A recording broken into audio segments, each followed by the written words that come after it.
Good evening dear student. आज की class में हम लोग सॉल्व करेंगे संख्या पद्धति के क्वेश्चन को। इसके पहले ऑलरेडी मैंने संख्या पद्धति का एक क्लास ले रखा हूं जिसमें मैंने आपको बेसिक कॉन्सेप्ट को अच्छी तरीके से क्लियर करा दिया था। यदि वो वीडियो आपने अभी तक नहीं देखा है तो जरूर देखिएगा, आपको उसका लिंक डिस्क्रिप्शन में मिल जाएगा। एक बात मैं आपको बता दूं डियर स्टूडेंट, इस चैप्टर के प्रत्येक क्वेश्चन को मैं आपको इस तरीके से सॉल्व करवाऊंगा कि किसी भी क्वेश्चन को मैक्सिमम आप 10 सेकंड के अंदर सॉल्व कर पाएंगे। तो डियर स्टूडेंट, प्रत्येक क्वेश्चन को ध्यान से अच्छी तरीके से समझते हुए चलिएगा और इस चैप्टर से आपके पॉलिटेक्निक एंट्रेंस एग्जाम में 2 से 3 क्वेश्चन 100% आना है। तो ध्यान से अच्छी तरीके से प्रत्येक क्वेश्चन को समझते हुए चलिएगा। तो स्टार्ट करते हैं डियर स्टूडेंट आज की क्लास को। देखते हैं क्वेश्चन नंबर 1। तो क्वेश्चन नंबर 1 आपके सामने है, ध्यान से समझिएगा डियर स्टूडेंट, इस क्वेश्चन को कैसे सॉल्व करना है। सबसे पहले डियर स्टूडेंट आपको दे रखा है 1/1 * 2 प्लस का 1/2 * 3 प्लस का 1/3 * 4 प्लस का dot dot dot plus 1/n bracket में n धन। तो ध्यान से अच्छी तरीके से समझिएगा, बिल्कुल सिंपल सा क्वेश्चन है, 5 सेकंड के अंदर सॉल्व कर सकते हैं। डियर स्टूडेंट 1/1 * 2 को आप लिख सकते हैं 1 माइनस का 1/2 के रूप में, क्योंकि आप इसको सॉल्व करोगे तो फिर यही आपका आ जाएगा। उसी प्रकार से 1/2 * 3 को आप लिख सकते हैं 1/2 माइनस का 1/3 के रूप में।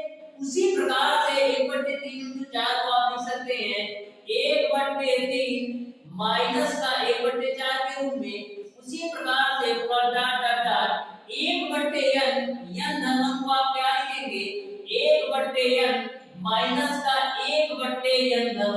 तो एक चीज आपको समझ में आ रहा होगा कि पहली संख्या में से दूसरी संख्या को घटाया जा रहा है, पहली संख्या में से दूसरी संख्या को घटाया जा रहा है।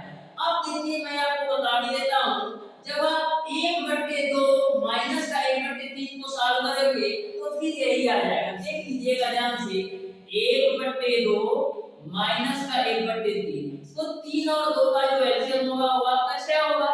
यहाँ पर 3 और माइनस का 2 यानी 1/6 आपका आ गया। क्या मैं 1/6 को 1/2 * 3 के रूप में भी तो लिख सकता हूँ। तो आपका जो क्वेश्चन है इस रूप में दिया है, मैंने इस रूप से इस रूप में कन्वर्ट कर दिया। अब आपको समझ में आया होगा। अब आप एक चीज देखेंगे, माइनस का 1/2 प्लस का 1/2 से कैंसिल, माइनस का 1/3 प्लस का 1/3 से कैंसिल, माइनस का 1/4 फिर आपका आता प्लस का 1/4, यानी कि ऐसे सारी चीजें आपका कैंसिल हो जाएंगी। बचेगा क्या? बचेगा आपका स्टार्टिंग से पहली संख्या और लास्ट से आपकी अंतिम संख्या बचेगा। ऐसे ही आपस में एक दूसरे से कटती जाएंगी। बचेगा आपका स्टार्टिंग से पहली संख्या और लास्ट से आपका लास्ट नंबर। तो स्टार्टिंग की पहली संख्या 1 है और लास्ट नंबर आपका है माइनस का 1/n। बस आपका क्वेश्चन सॉल्व हो गया। तो सॉल्व कर लीजिए। तो n आपका एलसीएम आ जाएगा, यहां पर आएगा n और माइनस का 1, -1 + 1 कैंसिल, तो फाइनली आपको मिलेगा n/n। यही आपका आंसर हो जाएगा। इस तरीके से डियर स्टूडेंट, क्वेश्चन नंबर 1 का जो आंसर होगा वो आपका ऑप्शन नंबर बी सही हो जाएगा। तो बिल्कुल सिंपल सा क्वेश्चन है, ध्यान में रखिएगा, आपको ऐसे ही सॉल्व करना है। अब देखते हैं डियर स्टूडेंट क्वेश्चन नंबर 2। तो क्वेश्चन नंबर 2 भी बिल्कुल सिंपल सा क्वेश्चन है, जो संख्या पद्धति का हमारा बेसिक कॉन्सेप्ट वाला वीडियो देखा होगा वो क्वेश्चन नंबर 2 को देखते ही टिक कर देगा कि कौन सा ऑप्शन सही होगा। मात्र आपका 1 सेकंड का क्वेश्चन है, तो ध्यान से समझिएगा क्वेश्चन नंबर 2 को। क्वेश्चन नंबर 2 से रिलेटेड जितने भी क्वेश्चन आपके एग्जाम में बन सकते हैं उसको भी मैं बताऊंगा, तो ध्यान से समझते हुए जाइएगा। आपसे पूछा गया है क्वेश्चन नंबर 2 में निम्नलिखित संख्याओं में से कौन सी संख्या अपरिमेय संख्या है। 4 ऑप्शन आपको दे रखा है। ऑप्शन नंबर ए आपका है कड़ी में 25, ऑप्शन नंबर बी आपका है कड़ी में 16 और ऑप्शन नंबर सी आपका दे रखा है कड़ी में 36/49 और ऑप्शन नंबर डी आपको दे रखा है कौड़ी के अंदर दी। आपको इन चारों ऑप्शंस में बताना है कौन सी अपरिमेय संख्या है। तो डियर स्टूडेंट, मैंने आपको अपरिमेय संख्या की डिफिनेशन बताया था कि अपरिमेय संख्या ऐसी संख्या होती है जिसको आप करड़ी से बाहर नहीं निकाल सकते, यानी कि अपरिमेय संख्या हमेशा करड़ी के अंदर होती है, यानी ऐसी वैल्यू होगी जिसको आप करड़ी से बाहर निकाल नहीं सकते। तो चारों ऑप्शंस को आप देखिए, कड़ी में 25 का वर्गमूल 5 हो जाएगा, ये तो होगा नहीं अपरिमेय संख्या, और कड़ी में 16 का 4 वर्गमूल हो जाएगा, 36/49 को लिख सकते हैं 6/7। अब देखिएगा कड़ी में 3 है, क्या आप कड़ी में 3 को बाहर निकाल सकते हैं? नहीं निकाल सकते ना, तो यही आपका अपरिमेय संख्या हो गया। इस तरीके से क्वेश्चन नंबर 2 का ऑप्शन नंबर डी सही हो जाएगा। यदि यह स्टूडेंट आपसे पूछ लेता कौन सी इन चारों संख्याओं में परिमेय संख्या है, तो परिमेय संख्या का मैंने आपको डिफिनेशन बताया था कि जो परिमेय संख्या होती है हमेशा p/q के रूप में होती है, जिसमें q की वैल्यू 0 के बराबर नहीं होना चाहिए। तो कौन है चारों में परिमेय संख्या? तो परिमेय संख्या किसका? तो आपका ऑप्शन नंबर सी सही हो जाता। तो ध्यान में रखिएगा डियर स्टूडेंट, परिमेय और परिमेय में अंतर क्या होता है? जो परिमेय होता है वो p/q के रूप में होता है, जहां पर q की वैल्यू 0 के बराबर नहीं होना चाहिए, और जो अपरिमेय होता है उसको आप करड़ी से बाहर नहीं निकाल सकते। जैसे कड़ी में 3 हो गया, कड़ी में 5 हो गया, कड़ी में 7। तो यह क्वेश्चन आपको अच्छी तरीके से समझ में आया होगा। अब देखते हैं डियर स्टूडेंट क्वेश्चन नंबर 3। तो क्वेश्चन नंबर 3 को भी आप लोग ध्यान से समझिएगा, ये भी क्वेश्चन आपका सिंपल सा क्वेश्चन है। तो देखिएगा क्वेश्चन नंबर 3। क्वेश्चन नंबर 3 आपका है एक संख्या और उसके व्युत्क्रम का योग 17/4 है तो संख्या है। तो बिल्कुल सिंपल सा क्वेश्चन है, ध्यान से समझिएगा। एक संख्या और उसके व्युत्क्रम का योग 17/4 है, तो मैंने मान लिया कि जो संख्या है वो आपका x है।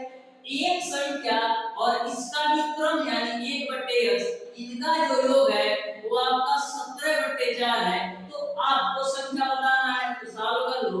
तो यहाँ पर आपको मिलेगा x² प्लस का 1 बट्टे का x बराबर आपको आ जाएगा 17/4। क्रॉस मल्टीप्लाई करो तो 4x² प्लस का 4 बराबर आपका हो जाएगा 17x। तो यहाँ से आपका 4x² माइनस का 17x और प्लस का 4 बराबर 0।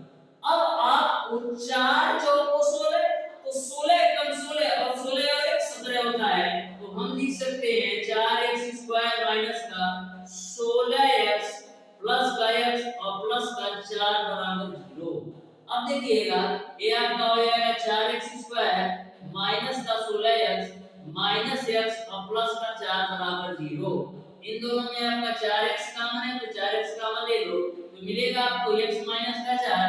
इन दोनों से आप माइनस का 1 कॉमन ले लो तो मिलेगा आपको x माइनस 4, यानी एक ब्रैकेट में मिलेगा आपको x माइनस 4 और एक ब्रैकेट में मिलेगा आपको 4x माइनस का 1 बराबर 0। तो यहाँ से आप x की वैल्यू निकालोगे तो 4 मिलेगा, और यहाँ से आप x की वैल्यू निकालोगे तो क्या मिलेगा 1/4। अब देखिए चारों ऑप्शन में 4 या 1/4 में कौन सा दिया है, तो चारों ऑप्शंस को आप ध्यान से देखेंगे तो 4 तो ऑप्शंस में नहीं है, यानी कि ये तो नहीं होगा। 1/4 आपका 1/4 आपका dear student option number B में दिया है। इस तरीके से इस क्वेश्चन का जो आंसर होगा वो आपका ऑप्शन नंबर बी 1/4 सही हो जाएगा। तो देख सकते हैं कितना सिंपल सा क्वेश्चन है। अब देखते हैं डियर स्टूडेंट क्वेश्चन नंबर 4। तो क्वेश्चन नंबर 4 केवल लैंग्वेज लंबा लंबा लिखा है, लेकिन क्वेश्चन में कुछ नहीं है। आप ध्यान से समझिएगा डियर स्टूडेंट, बिल्कुल सिंपल सा क्वेश्चन है। तो ध्यान से समझिएगा क्वेश्चन नंबर 4 को। बोला है ग्राम प्रधान के चुनाव में 2 लोग प्रतिभाग करते हैं। चुनाव में कुल 9791 मत पड़ते हैं, जिसमें से 116 मत निरस्त हो जाते हैं। विजयी प्रतिभागी को हारने वाले प्रतिभागी के 4 वोट के स्थान पर 5 वोट मिलते हैं। तो ज्ञात करें कि विजयी प्रतिभागी को कितने अधिक मत मिले। तो ध्यान से समझिएगा, ये आपका बिल्कुल सिंपल सा क्वेश्चन है। तो इसमें दे रखा है कुल कितने वोट पड़े, 9,791, यानी कि टोटल वोट जो है वो आपका टोटल वोट जो है वो आपका कितना है, 9,791। 9,791 टोटल वोट है। इसमें से आपका 116 मत निरस्त हो जाते हैं, यानी कि 116 वोट आपका खराब हो गए, इनवैलिड हो गए। तो इनवैलिड वोट कितने हैं, इनवैलिड वोट आपका है 116। तो टोटल वोट दिया आपका 9,791 था, इसमें से 116 वोट खराब हो गए। तो टोटल वैलिड वोट कितने होंगे, तो टोटल वैलिड वोट निकाल लो। तो वैलिड वोट होगा वो आपका 11 में से 6 जाएगा 5, और 9 में से 1 जाएगा, कितना बचेगा, 9 में से 1 जाएगा आपका 8 बचेगा, फिर आपका 7 में से 1 जाएगा 6 बचेगा, फिर आपका 9। यानी कि टोटल वैलिड वोट जो है, टोटल जो वैध वोट है वो आपका 9,685। अब क्वेश्चन में बोल रखा है कि हारने वाले प्रतिद्वंदी के 4 वोट के स्थान पर जीतने वाले को 5 वोट मिलते हैं। यानी कि यदि आपका विनर 5 वोट पाता है, तो जो आपका लूजर है वो आपका 4 वोट पाता है। क्योंकि क्वेश्चन में बोला गया है कि हारने वाले प्रतिद्वंदी के 4 वोट के स्थान पर जीतने वाले को 5 वोट मिलता है। तो यानी कि 4 अनुपात में लूजर वाला पाया है, हारने वाला 4 अनुपात में वोट पाया है, और जीतने वाला आपका 5 अनुपात में वोट पाया है। तो टोटल कितना, 9 अनुपात में वोट टोटल वैलिड है, और 9 अनुपात की जो वैल्यू है वो आपका 9,685 है। यानी कि 9 अनुपात जो आपका वैलिड वोट है वह 9 अनुपात बराबर है 9,685 के। तो 9 से काटो तो 9 एकम 9, 6 कटेगा नहीं तो 0, उसके बाद से आपका 6 यार, तो 9 सत्ते 63 और 9 पचे 45, यानी 1 अनुपात की जो वैल्यू है डियर वो आपका 1075 है। तो क्वेश्चन में ये पूछा जा रहा है कि विजयी प्रतिभागी को कितने अधिक मत मिले। तो डियर स्टूडेंट ये आप बताइए कि 5 अनुपात में विजयी प्रत्याशी पाता है और 4 अनुपात में आपका हारने वाला, तो कितना अनुपात ज्यादा पे आ रहा है, जो विजयी प्रत्याशी है वो 1 अनुपात ज्यादा वोट पा रहा है, और 1 अनुपात की वैल्यू आपने निकाला है 1075। यानी कि जो प्रत्याशी जीता है चुनाव वो 1075 वोट से जीता है। इस तरीके से विजयी प्रत्याशी को 1075 वोट अधिक मिले हैं। यानी कि क्वेश्चन नंबर 4 का आपका ऑप्शन नंबर सी सही हो जाएगा। तो बिल्कुल सिंपल सा क्वेश्चन है, बस आपको कांसेप्ट से सॉल्व करना है। अब देखते हैं डियर स्टूडेंट क्वेश्चन नंबर 5। तो क्वेश्चन नंबर 5 को भी आप ध्यान से समझिएगा। ये क्वेश्चन भी आपका सिंपल सा क्वेश्चन है। तो देखिएगा क्वेश्चन नंबर 5 बोला है संख्या 0.45 को परिमेय संख्या में परिवर्तित मान है। तो ध्यान से, बिल्कुल सिंपल सा क्वेश्चन है, आपको 0.45 को परिमेय संख्या में परिवर्तित करना है। तो करेंगे क्या, 0.45 है यानी 2 अंक में दशमलव है, तो 100 से गुणा और 100 से भाग करेंगे तो आपको मिलेगा 45/100। तो 100 से गुणा किया तो दशमलव हटा, और 100 से भाग किया तो नीचे आ गया। अब 5 से काट लो तो 5 9 45 और 5 में से 100, यानी कि फाइनली आपको मिलेगा 9/20। इस तरीके से जो आपकी परिमेय संख्या है वो आपका 9/20 हो जाएगा। यानी कि क्वेश्चन नंबर 5 का ऑप्शन नंबर ए सही हो जाएगा। अब देखिएगा डियर स्टूडेंट क्वेश्चन नंबर 6, जो आपका क्वेश्चन नंबर 6 है, ये भी सिंपल सा क्वेश्चन है। और डियर स्टूडेंट जो आपका क्वेश्चन नंबर 6 है, ऐसा क्वेश्चन आपके एग्जाम में बनते भी हैं। तो ध्यान से समझिएगा क्वेश्चन नंबर 6 को। बोला है एक भिन्न का हर अंश से 5 अधिक है। यदि भिन्न के अंश में 7 जोड़ दिया जाए तो भिन्न का मान 8/7 हो जाता है, मूल भिन्न है। तो ध्यान से समझिएगा, बिल्कुल सिंपल सा क्वेश्चन है। बोला है एक भिन्न का हर अंश से 5 अधिक है। तो मैं मान लेता हूं कि अंश आपका है वो आपका अंश जो आपका है वो आपका x है। बोला है अंश से का जो हर है अंश से 5 अधिक है, तो हर क्या होगा x प्लस का 5, क्योंकि बोला ही गया है क्वेश्चन में एक भिन्न का हर अंश से 5 अधिक है, तो अंश को मैंने यहाँ x, तो हर क्या होगा x प्लस 5। अब ध्यान से क्वेश्चन को आप पढ़ो, बोला है अंश में 7 जोड़ दिया जाए, तो अंश तो आपका x था, इसमें 7 जोड़ दिया जाए और हर आपका ऑलरेडी आपका x प्लस का 5 है, तो जो आपका नया भिन्न बनता है वो आपका 8/7 हो जाता है।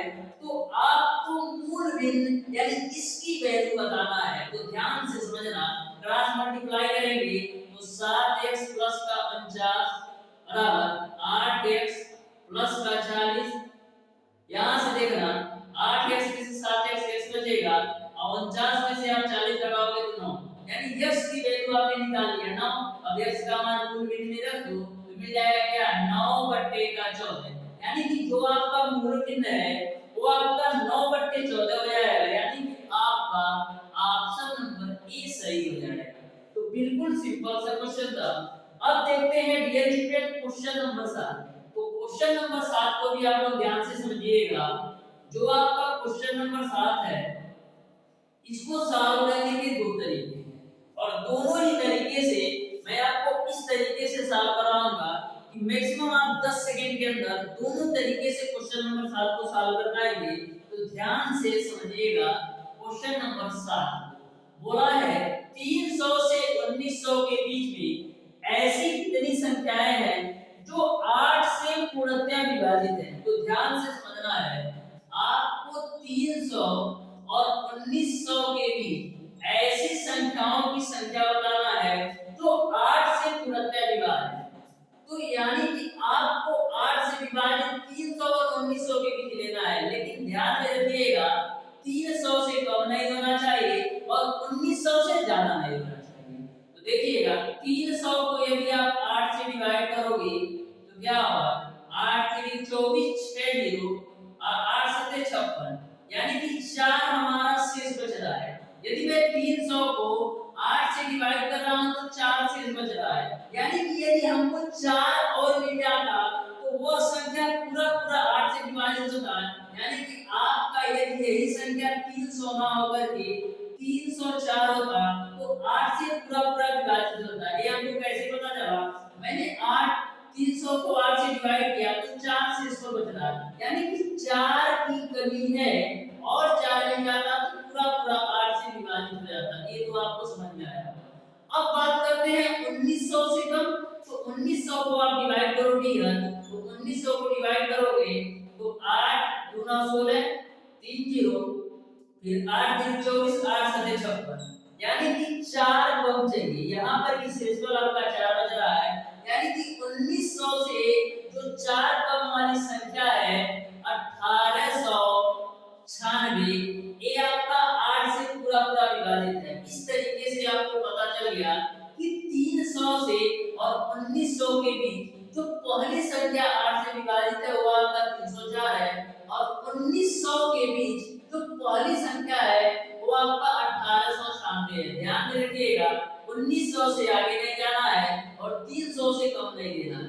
तो ये आपका प्रथम पद ए का मान हो गया और ये आपका लास्ट टर्म 1896 हो गया।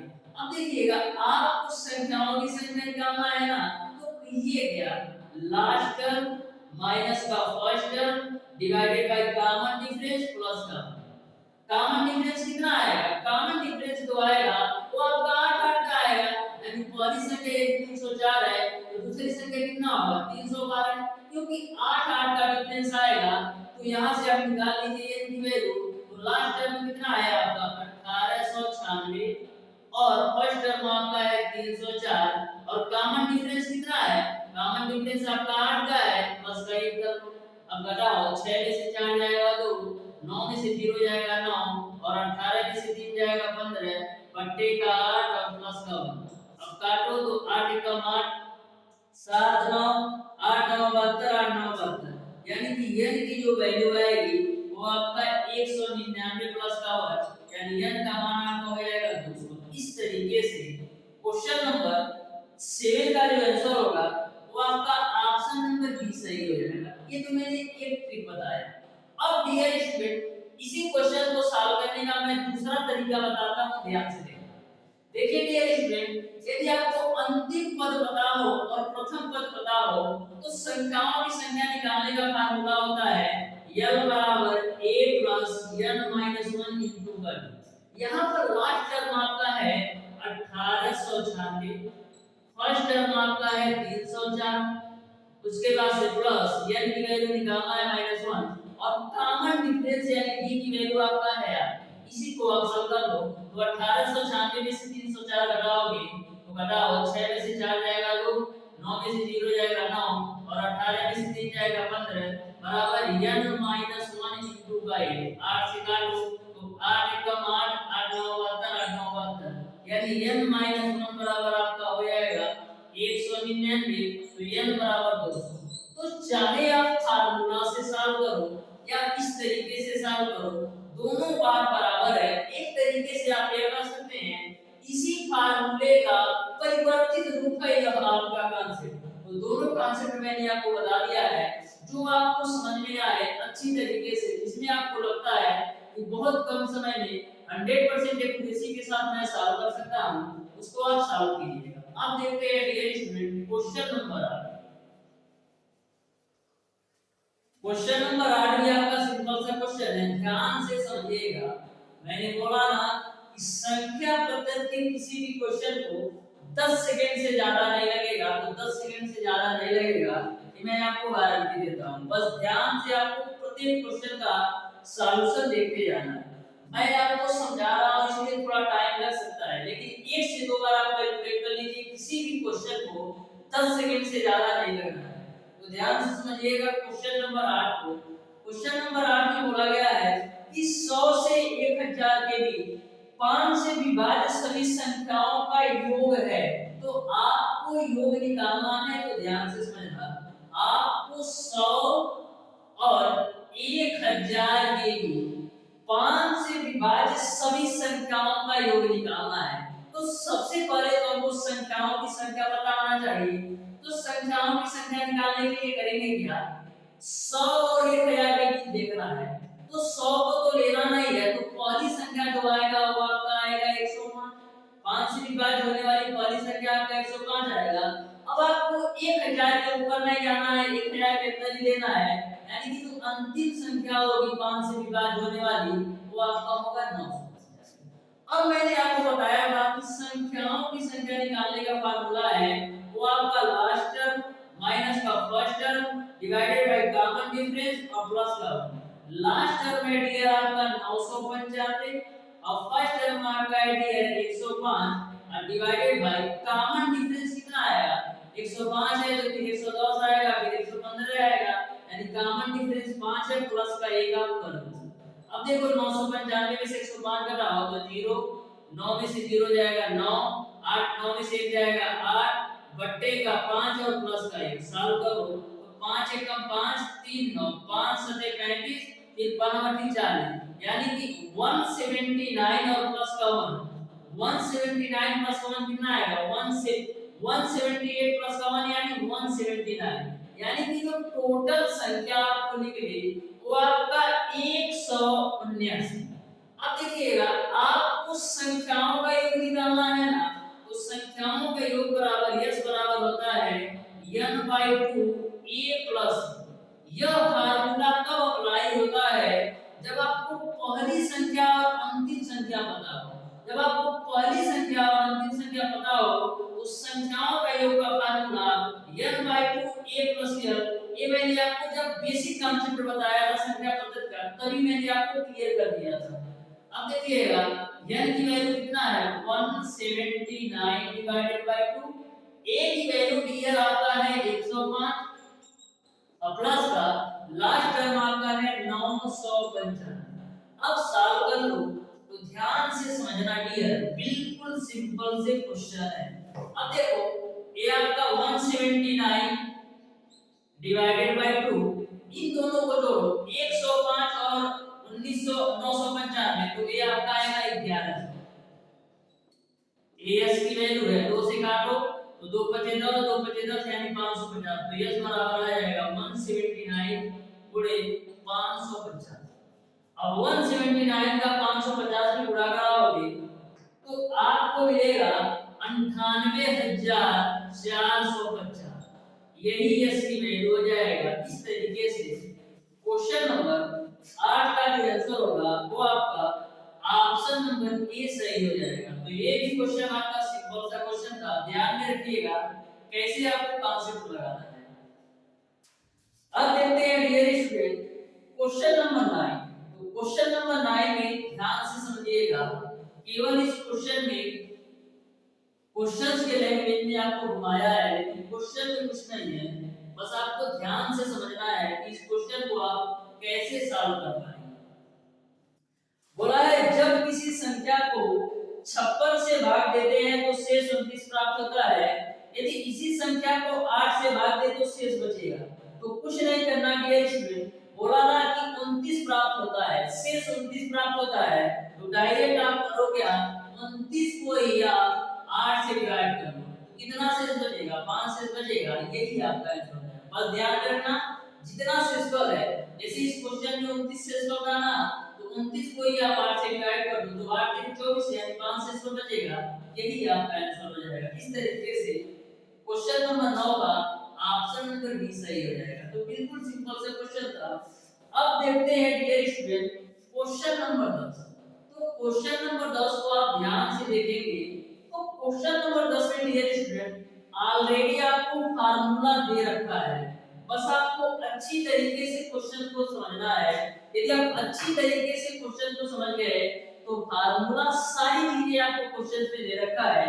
तो ध्यान से समझिएगा, आपको दे रखा है डियर स्टूडेंट कि 1 का स्क्वायर प्लस 2 का स्क्वायर प्लस 3 का square plus dot dot dot x का स्क्वायर बराबर आपको दे रखा है x धन 1 और x और 2x धन 1, ये आपका 2x धन 1 है, और 2x प्लस का 1 और डिवाइडेड बाय आपको दे रखा है 6। तो आपको बताना है कि 1 का स्क्वायर प्लस 3 का स्क्वायर प्लस का 5 का square plus dot dot dot 19 का स्क्वायर का मान क्या होगा। अब आप बताइए इस क्वेश्चन को हम कैसे सॉल्व करेंगे। तो ध्यान से समझना डियर स्टूडेंट, इस क्वेश्चन को आप कैसे सॉल्व करेंगे, आपको इसकी वैल्यू ज्ञात करना है। तो करते क्या है डियर स्टूडेंट, 1 का स्क्वायर प्लस 2 का स्क्वायर प्लस 3 का square plus dot dot dot 19 के स्क्वायर में से, ध्यान रखना 19 के स्क्वायर में से मैं घटा देता हूं आपका सम संख्याओं का वर्ग, यानी 2 का स्क्वायर प्लस 4 का स्क्वायर प्लस 6 का square plus dot dot dot 18 का स्क्वायर। इससे होगा क्या, अब 1 से 19 के वर्ग में से 2 से 18 तक की सम संख्याओं के वर्ग को घटाएंगे तो हमको विषम संख्याओं के वर्गों का योग मिल जाएगा। इसीलिए मैंने यह किया है। तो ध्यान से समझना इस क्वेश्चन को कैसे सॉल्व करेंगे।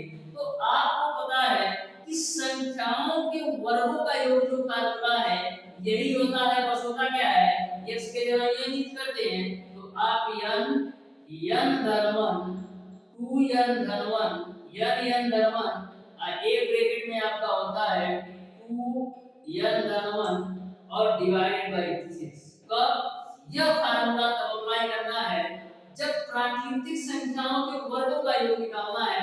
तो n धन 1 2n धन 1 डिवाइडेड बाय 6। अब बात करते हैं इस वाली वैल्यू को कैसे सॉल्व करोगे।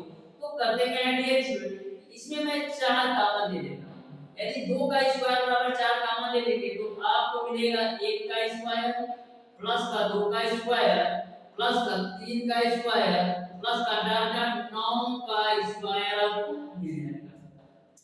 अब n की वैल्यू इसमें कितना है, n की वैल्यू 19 है तो 19 रख दो, तो 19 प्लस 1 कितना हो जाएगा 20।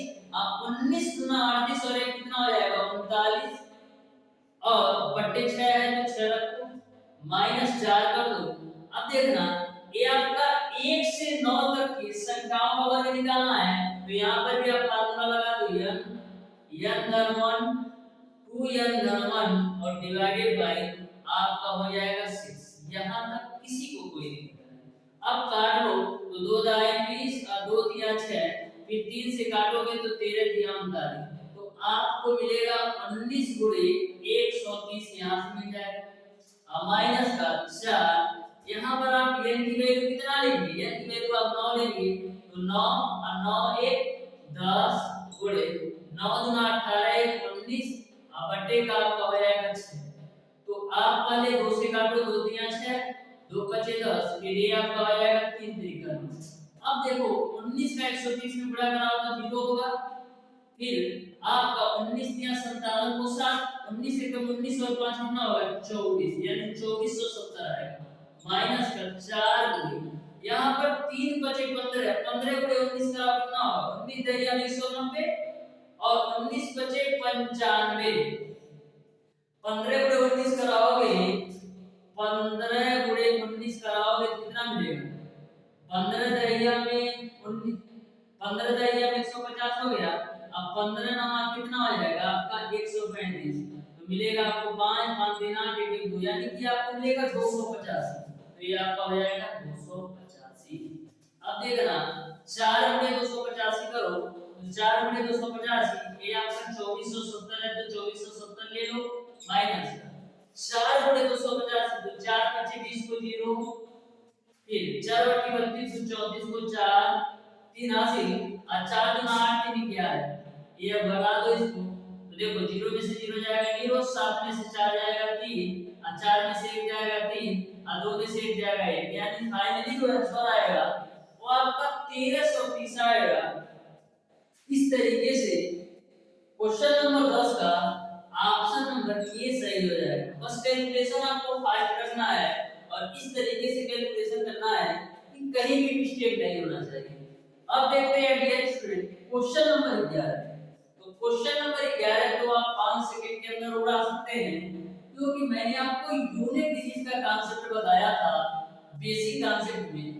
तो जो भी स्टूडेंट ने बेसिक कांसेप्ट वाला वीडियो देखा होगा वो क्वेश्चन नंबर 11 को 5 सेकंड के अंदर सॉल्व कर सकता है। तो ध्यान से समझिएगा डियर स्टूडेंट, मैं उस कांसेप्ट को फिर रिपीट करने वाला हूं, ध्यान से आप लोग समझिएगा। बिल्कुल सिंपल सा क्वेश्चन देखिए, आपको 2153 पे पावर 167, इसका आपको इकाई का अर्थ बताना है, तो ध्यान से समझिएगा। सबसे पहले करते क्या है डियर, जो आपका पावर है 167, इस 167 को आप 4 से डिवाइड करो, तो 4 चौक होगा 16 और 4 एकम 4, तो शेषफल कितना बचेगा, शेषफल आपका बचेगा 3। अब इससे आपका कोई लेना देना नहीं। अब देखिएगा ये आपका है 2153, शेषफल कितना बचा है 3, तो यहाँ पर 3 लगा दो। अब देखिएगा 2153 में इकाई अंक क्या है, इकाई अंक आपका है 3, तो 3 का आप क्यूब कर लो, 3 का क्यूब कितना होता है 27, 27 में इकाई अंक क्या है 27 में इकाई अंक 7 है, ये आपका आंसर हो गया। बिल्कुल सा सिंपल सा है। अब इस तरीके से क्वेश्चन नंबर 11 का ऑप्शन नंबर बी सही हो जाएगा, 7 आंसर होगा। देखिएगा डियर स्टूडेंट क्वेश्चन नंबर 12। तो क्वेश्चन नंबर 12 को भी आप लोग ध्यान से समझिएगा। ये भी क्वेश्चन आपका सिंपल सा क्वेश्चन है, ध्यान से आप लोग समझिएगा। बोला है एक संख्या को x से भाग देने पर 8 शेष बचता है। जब इस संख्या के 1/3 को x से भाग दिया जाता है तो 29 शेष बचता है। 1000 से अधिक ऐसी न्यूनतम संख्या है। 4 ऑप्शन आपको दे रखा है, तो ध्यान से क्वेश्चन नंबर 12 को समझिएगा। 4 ऑप्शन आपको दे रखा है। ऑप्शन नंबर ए आपका है 1027, ऑप्शन नंबर ए का आपका है 1027, ऑप्शन नंबर बी आपका है 1075 और ऑप्शन नंबर सी आपका 1082 और 1082 है और 1035। ये आपको चारों ऑप्शन में दे रखा है, option number A, option number B और ऑप्शन नंबर सी और ऑप्शन नंबर डी। तो ऐसे क्वेश्चन को सॉल्व करने के लिए इसे करते क्या है, बोला है 1/3 को, यानी उस संख्या के 1/3 को x से भाग दिया जाता है तो 29 से बनता है। तो सबसे पहले हम ये चेक कर लेते हैं कि चारों ऑप्शन में 3 से विभाजित होने वाली कौन कौन सी संख्या है। तो ध्यान से समझना, 3 3 का 9, 1 2 3 चौक 12 है, 7 कटेगा नहीं कटेगा, ये तो कैंसिल हो गया, यानी ऑप्शन नंबर ए नहीं होगा। अब डी की बात करते हैं, 3 3 का 9, 1 7, 3 5 15 2 5, यानी ये भी नहीं होगा।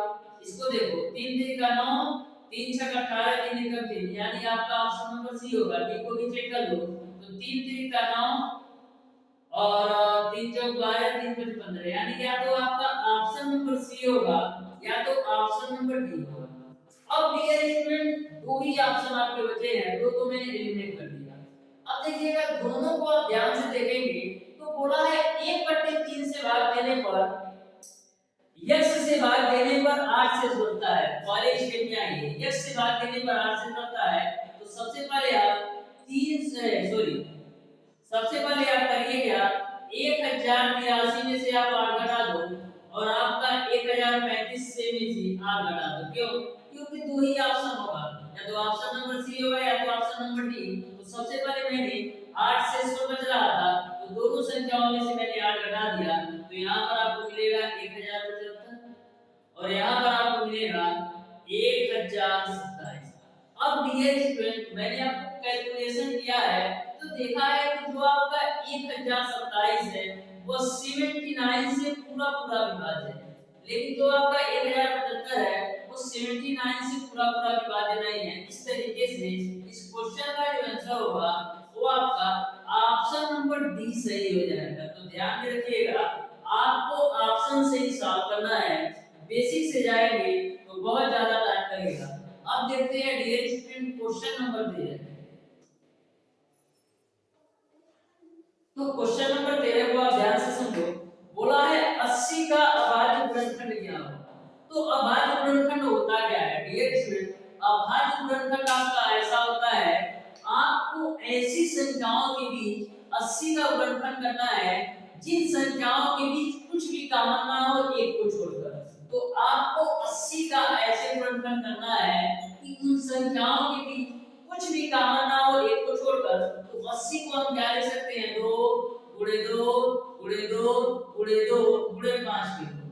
अब देखिएगा 80 को मैंने 2 गुना 4 गुना 8 गुना 16 85 इस तरीके से मैंने गुणनखंड कर दिया, तो यही आपका 80 का अभाज्य गुणनखंड होगा। इस तरीके से क्वेश्चन नंबर 13 का ऑप्शन नंबर ए सही हो जाएगा। तो ध्यान में आपको यही रखना है कि अभाज्य गुणनखंड ऐसा गुणनखंड होता है, आपको ऐसी संख्याओं में तोड़ना है कि उनके बीच एक को छोड़कर कुछ भी कॉमन ना हो, वही आपका अभाज्य गुणनखंड होता है।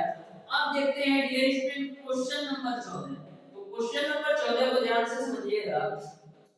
बोला है यदि दो संख्याओं का अंतर 5 तथा गुणनफल 13 है तो उनके वर्गों का योग है। तो मैंने मान लिया कि दो संख्याएं आपका x और y है। क्वेश्चन में बोला है कि दो संख्याओं का अंतर 5 है, यानी x y बराबर आपका 5 है। अब गुणनफल आपका 13 है, यानी x y बराबर आपका 3 है। इसको आप मान लो समीकरण नंबर 1। अब समीकरण 1 का दोनों पक्षों का वर्ग कर लो, यानी x y का स्क्वायर बराबर 5 का स्क्वायर करोगे तो 25। अब x y का स्क्वायर करो तो x square plus y square minus का 2xy बराबर आपको हो जाएगा 25। तो x स्क्वायर प्लस का y स्क्वायर माइनस का 2 गुणे x y की वैल्यू आपका है 13 बराबर हो जाएगा 25। तो यहां से आपका देखिएगा x square plus y square की वैल्यू कितना मिल जाएगी 25 और 13 गुना 26, 26 और 25 कितना होगा 51। यानी कि संख्याओं के वर्गों का जो योग होगा वो आपका 51 होगा। इस तरीके से क्वेश्चन नंबर 14 का ऑप्शन नंबर सी सही हो जाएगा। इस तरीके से डियर स्टूडेंट, आज की क्लास में मैंने आपको बताया संख्या पद्धति के क्वेश्चन नंबर 1 से लेकर के क्वेश्चन नंबर 14 तक के सारे प्रश्नों का सॉल्यूशन। फिर भी यदि आपको किसी भी क्वेश्चन में कोई भी डाउट या कोई भी कंफ्यूजन हो तो आप इसे कमेंट बॉक्स में कमेंट करके जरूर बताइएगा। और डियर स्टूडेंट, और किसी चीज की यदि आप जानकारी चाहते हैं तो हमारे कॉन्टैक्ट नंबर 7620175356 पर कॉन्टैक्ट या व्हाट्सएप करके पूछ सकते हैं। एक बात और डियर स्टूडेंट, आपकी साइंस की क्लासेस के लिए क्या किया जाए। पहला ऑप्शन आपके लिए ये है कि प्रत्येक चैप्टर का इंपॉर्टेंट क्वेश्चन सीरीज लाया जाए विद कॉन्सेप्ट, यानी कि जितने भी क्वेश्चन आपको मैं कराऊंगा उस क्वेश्चन के कॉन्सेप्ट के साथ साथ और उस क्वेश्चन से और कितने क्वेश्चन आपके एग्जाम में बन सकते हैं ये सारी चीजें कवर करते हुए चले। या ऑप्शन नंबर बी आपका है सबसे पहले प्रत्येक चैप्टर का थ्योरी पढ़ाया जाए उसके बाद से क्वेश्चन सॉल्व कराया जाए। तो दोनों ऑप्शन को आप चेक कीजिएगा कि कौन सा आपके लिए बेटर है कि इंपॉर्टेंट क्वेश्चन की सीरीज जिसका कंसेप्ट कराया जाए या थ्योरी और क्वेश्चन कराया जाए, दोनों में से आप जिसको बताइएगा वे चीजें मैं चालू करने वाला हूं। तो डियर स्टूडेंट आप डिसाइड कीजिएगा कि इंपॉर्टेंट क्वेश्चन की सीरीज जिसका कंसेप्ट स्टार्ट किया जाए या प्रत्येक चैप्टर का थ्योरी व क्वेश्चन सॉल्व कराया जाए। तो प्यारे दोस्तों आज की क्लास में इतना करते हैं। यदि वीडियो पसंद आया हो तो वीडियो को लाइक और चैनल को सब्सक्राइब जरूर कीजिए।